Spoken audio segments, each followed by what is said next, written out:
Dans cette vidéo, on va évoquer le conflit entre la Russie et l'Ukraine et regarder si les temps de guerre ou les événements tragiques sont des bons moments pour investir.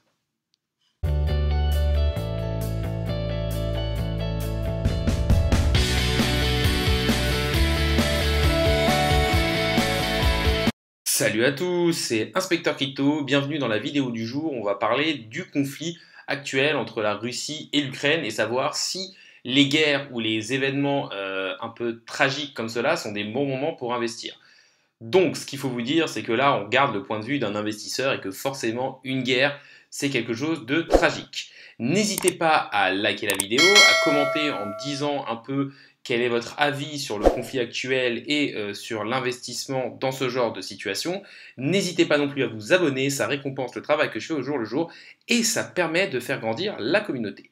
Mais passons tout de suite sur le thème de la vidéo, à savoir, faut-il investir en temps de guerre ? On va maintenant parler un peu plus du contexte entre la Russie et l'Ukraine, c'est-à-dire la guerre qui est en train d'y avoir aux portes de l'Europe et qui pourrait amener à une plus grosse guerre, une guerre peut-être mondiale, parce que clairement, il peut avoir un conflit et une escalade entre d'un côté l'Europe et les États-Unis et de l'autre côté la Chine et la Russie. Donc déjà, un petit résumé chronologique peut nous aider à mieux comprendre la situation. On voit que ça date quand même de 2013, le début des tensions entre l'Ukraine et la Russie. Et je pense qu'on peut regarder à peu près ce qui s'est passé sur les 2 dernières années. On voit qu'il y avait déjà eu pas mal d'hommes à la frontière de l'Ukraine en avril 2021, donc ça date quand même d'un moment. Et après, on voit que ce qui a accéléré ces tensions, c'est en fait l'envie de l'Ukraine d'intégrer l'OTAN, et du coup, ça pouvait donner la possibilité à des troupes américaines d'être juste à la frontière avec la Russie. Donc, forcément, Poutine n'a pas vu ça, vu ça de manière très négative. Et du coup, ça a un peu accéléré, on va dire, les tensions qu'on a eues avec en janvier les soldats russes qui sont revenus à la frontière d'Ukraine et là, le 21 février, Vladimir Poutine qui reconnaît l'indépendance des régions de Donetsk et Luhansk à l'est de l'Ukraine et l'armée russe qui a pour mission d'y maintenir la paix et du coup l'invasion de l'Ukraine par la Russie. Donc, ce qu'on essaie de voir dans cette vidéo, et ce qu'on va essayer de voir dans cette vidéo, c'est est-ce qu'il faut investir et profiter pour investir en temps de guerre. Alors, je sais que la guerre, c'est quelque chose de terrible, qu'il y a énormément de morts, mais là, le but, c'est d'être vraiment d'une vision investisseur et d'essayer de trouver aussi les bons moments pour investir et pas essayer d'enlever ses émotions. Parce qu'un bon investisseur, c'est quelqu'un qui ne suit pas ses émotions. Donc, ce qu'on peut voir aussi, c'est que la situation est assez tendue. On voit que l'Ukraine a décidé d'annuler le airdrop, en effet, pour être soutenue. L'Ukraine a demandé, a ouvert plusieurs adresses au niveau des crypto-monnaies pour recevoir des dons en crypto-monnaies, et ils ont annoncé sur le Twitter officiel de leur Premier ministre Mikhailo Fedorov qu'il y allait avoir un airdrop, soit des NFT, soit des tokens.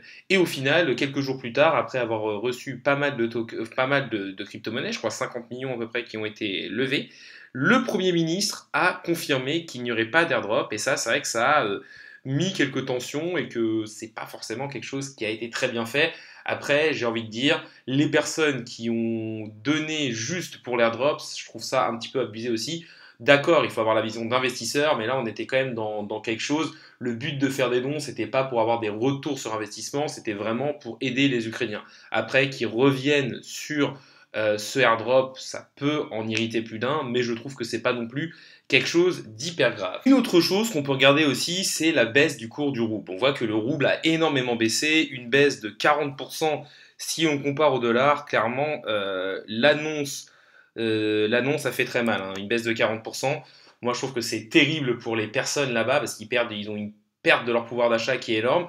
Mais c'est aussi ça qui, d'un côté, a permis le rebond du Bitcoin avec énormément de Russes qui se sont dit on va se réfugier dans les crypto-monnaies parce que clairement, plusieurs banques étaient bloquées, donc déjà, ils ne pouvaient pas récupérer leurs fonds et qu'en plus, leur argent valait moins. Une autre chose qui est importante à regarder pour savoir si c'est intéressant d'investir en temps de guerre, c'est deux graphiques. Le premier déjà, c'est que des guerres, il y en a partout. Et là, on parle de la guerre en Ukraine parce que ça peut impliquer des gros pays et que nous, Européens, on peut être directement touchés. Mais on voit que sur les dernières 48 heures, on a eu l'Ukraine, on a eu la Syrie, on a eu le Yémen, on a eu la Somalie. On sait qu'on a eu aussi des gros conflits au niveau du Mali, au niveau de l'Afghanistan. Enfin, clairement, des guerres, c'est pas quelque chose de nouveau. Et là, comme on le dit souvent, quand il y a des mauvaises news, c'est souvent les médias qui essayent de nous influencer. Les médias sont souvent gérés par les personnes riches qui essaient aussi un peu de racheter la peur. Une autre chose que je tenais à mettre en lumière, c'est le crack Covid. En effet, en mars 2020, on a eu un crack Covid. On peut le voir là, une énorme bougie au niveau du cours des crypto-monnaies lorsqu'il y a eu l'annonce des confinements. Ce crack Covid a quand même, en une seule journée, vu qu'on est en daily, on a eu une mèche de 41%, c'est-à-dire que le Bitcoin a baissé de 41% et les crypto-monnaies de plus de 50 ou 60% en une seule journée. Clairement, c'est ce qu'on appelle un Black Swan, un événement noir que personne n'attend et du coup qui fait énormément chuter le cours des crypto-monnaies. Et ce que pas mal de personnes ont dit, c'est maintenant s'il y a encore un autre Black Swan du type un crack Covid ou un confinement, du coup j'en profiterai pour racheter des crypto-monnaies. Et ce qu'on a là actuellement avec le conflit en Ukraine, même si là c'est pas mal remonté, ce qu'on a eu avec le conflit en Ukraine, c'est quand même un peu la même chose. C'est un peu un Black Swan avec un gros conflit qui peut emmener les plus grosses nations européennes à s'affronter. Et du coup, il y a eu une énorme chute au niveau des crypto-monnaies, on a une grosse baisse. Et cette grosse baisse aurait pu être achetée par toutes les personnes qui disaient justement, moi, si j'avais su et si j'avais été là en mars 2020, j'aurais acheté le crack Covid. Et on voit que c'est très compliqué d'acheter quand on est dans la peur comme ça, parce que selon une statistique, seulement 1 ou 2% des investisseurs achètent lorsqu'on est vraiment dans le rouge. La plupart font plus du FOMO, c'est-à-dire suivre quand il y a une forte tendance haussière et que tout le monde en parle. Et ce que je vous dis, ce n'est pas d'acheter maintenant parce que on est dans une situation similaire au Covid 2019, au crack Covid 2019, mais je vous dis juste qu'il faut savoir aussi, dans sa mentalité d'investisseur, au moins commencer à recharger quand c'est rouge et ne pas acheter quand c'est vert. Comme le dit un très très gros investisseur, Warren Buffett, il faut investir quand les autres ont peur et avoir peur quand les autres sont très gourmands et investissent énormément. Et ça, je pense que c'est la chose numéro un, c'est-à-dire ne jamais acheter sur des bougies vertes ou rarement acheter sur des bougies vertes et attendre des gros retracements pour pouvoir acheter. Un autre argument que l'on va regarder, c'est tout simplement le comportement du cours en temps de guerre. Là, on peut voir que le 21 février, c'est-à-dire sur cette bougie-là, on a vu du coup, on a eu l'annonce que la Russie envahissait l'Ukraine. Depuis cette bougie, où on était quand même descendu à 36 000 dollars, on a eu quand même une augmentation derrière de 23% sur le prix du Bitcoin et on est encore sur une augmentation de plus de 10%. Donc pour l'instant, c'est tous les gens ont eu peur, il y a eu un panic sell qui a énormément fait baisser le cours la journée du 21 février et derrière, tout le monde a profité de ça pour racheter et on a eu cette énorme bougie au niveau du Bitcoin. Après, est-ce que je vous dis d'acheter? Non. Si on regarde l'historique au niveau des guerres, on peut voir que c'est pour l'instant un peu toujours la même chose. On peut voir qu'au niveau de la guerre du Vietnam, ici, on a les investisseurs ont acheté l'invasion, derrière c'est remonté. Pareil au niveau de la guerre du Golfe. En Afghanistan, on voit que c'est remonté au début, mais qu'après ça a quand même pas mal chuté. Au niveau de la guerre d'Irak, grosse remontée derrière. Et au niveau de la guerre de la crise de Crimée, la même chose. Donc on voit que la plupart du temps, lorsqu'il y a un conflit, il y a un panic sell, les gros investisseurs en profitent pour acheter et derrière, ils ont au moins une petite remontée pour se refaire. Si on regarde maintenant une petite analyse du cours du Bitcoin, pour l'instant, on voit que tout s'est plutôt bien passé. On avait une ligne ici qui était une ligne résistante qu'on a réussi à casser et là, on vient actuellement faire un pullback dessus. Là, pour l'instant, on est parfait. Tant qu'on ne passe pas du coup sur cette ligne au niveau des 40 000 dollars, on est plutôt pas mal. On sait que le support des 40 000 dollars est plutôt un gros support au niveau du Bitcoin. Et en plus, là, pour l'instant, on vient juste pullback une ligne qui était une résistance et qui est en train de devenir support. Donc pour l'instant, tout semble aller pour le mieux au niveau du Bitcoin. La troisième chose qu'il faut regarder pour moi, c'est tout simplement qu'il faut avoir une stratégie et gérer son risque. C'est le plus important, la gestion de son risque, l'allocation de son portefeuille et le suivi de sa stratégie qu'on a dû faire en avance.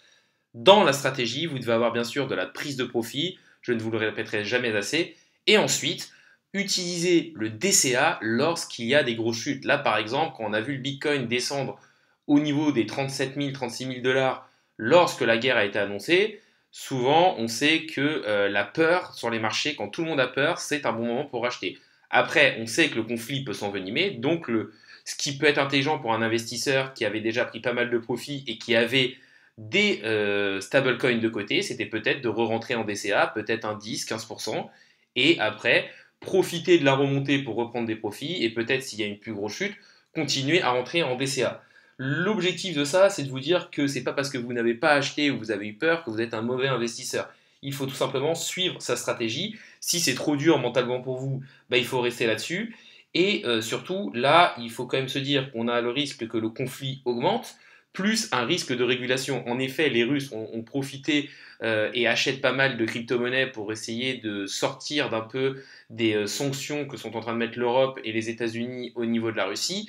Et du coup, on pourrait avoir un durcissement de la politique au niveau des crypto-monnaies pour un petit peu contrer ça. On arrive sur la fin de la vidéo, donc déjà, n'hésitez pas à liker la vidéo, à commenter en me disant pour vous quelle est votre stratégie actuelle. Est-ce que vous êtes plus dans sortir des crypto-monnaies avec le rebond qu'il y a eu parce que vous n'êtes pas à l'aise avec votre investissement? Est-ce que vous êtes plus dans du buy the dip en DCA? N'hésitez pas non plus à vous abonner, ça récompense le travail que je fais au jour le jour et ça permet de faire grossir la communauté. La vidéo du jour est maintenant finie. Salut à tous et à la prochaine!